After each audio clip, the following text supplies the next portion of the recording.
Okay, today is the first day of spring, March 19, 2024. I hope you can hear me all right. I'm trying an experiment here with this dual recording thing. Anyways, here is our first 2024 garden tour video. I'm going to start with this area over here, which is finally uncovered from the snow. Got to figure out what to do with these beds because nothing grew well in here last year. And then this section over here needs to be made narrower still. We weren't able to do it in the fall. And let's see if I can get around here. Yeah, this is our spring moat. Every year when things start to melt, this fills up with water and gets very slippery. And I'm going to try and get through here. And this is our strawberry and asparagus patch. And over there is our sunchokes. And let's see if I can get through here. Maybe not. Okay. This is our lake to the outhouse. I'm kind of falling through the snow here, but it is frozen on top fairly well.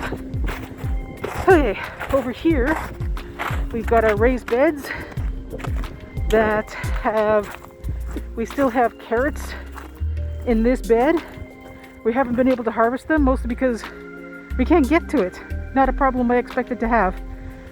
And then these beds are prepared for this spring's planting. I'm hoping to start this one here with peas down the middle, because we had corn here last year, and I want to use something that's nitrogen fixing for this area. And then, hang on, I just gotta watch my step here. Get around our absolutely disgusting compost pile. And this area over here, we had ground cherries before. Last year we tried to plant some things in here, some transplants, cucumbers, that kind of thing, and they didn't work. But that's not surprising. I'm probably going to make a small raised bed in here this spring.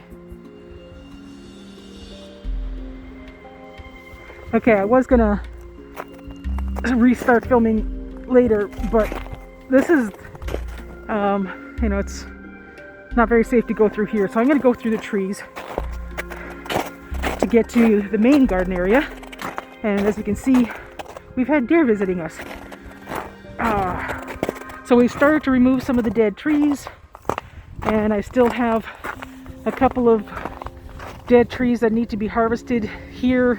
And then of course more that we need to cut down, and we'll be using those to build our garden beds. And I'm not going to walk through everything here. I'm just going to stick where the snow is the least deep. And I mean, we don't have a lot of snow this year. It was a very mild winter, but it's not easy to walk through. So here's our crabapple trees. And where our food forest is, it's the silver buffalo berry. I can see some of them above the snow. The squash tunnel still needs to be removed. And over here is where the tunnel beds are going to be. So we're going to have pairs of low raised beds joined by trellis tunnels. The main goal is, however, to get the beds built. And you can see one of the wires for one of the bed. Let's see if I can zoom in here. No, I can't zoom in. Okay, so one bed completely covered in snow is there, and it's finished. And then we've got the high raised bed and all the other low raised beds over there. Plan to put way in the back there, I plan to plant potatoes this year where we had the squash patch last year. And I'm going to see if I can pause this before I go to the next section.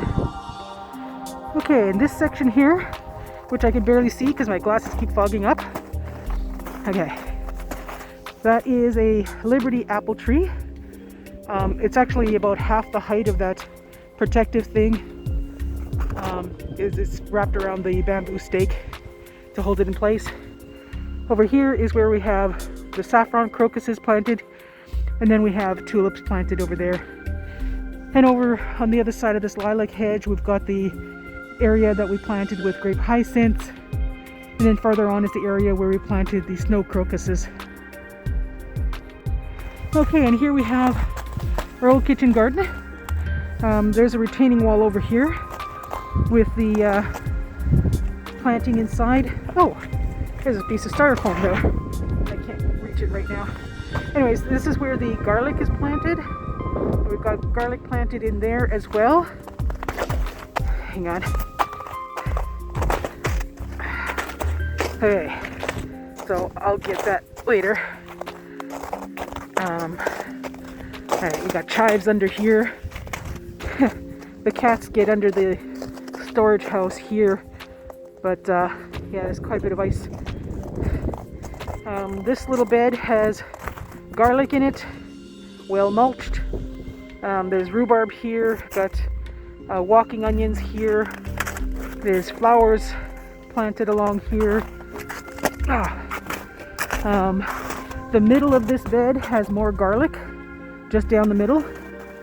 And this section of the bed is, well, we'll see if the strawberries that were planted here last year will come out.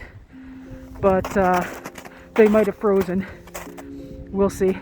These were the strawberries that we planted from seed. Yeah, I'm not going to try to go through the snow here, but here you see the grapes. The raccoons had knocked the trellis down, so in the spring, well, today is spring, when the snow is gone, we'll rebuild the trellis there.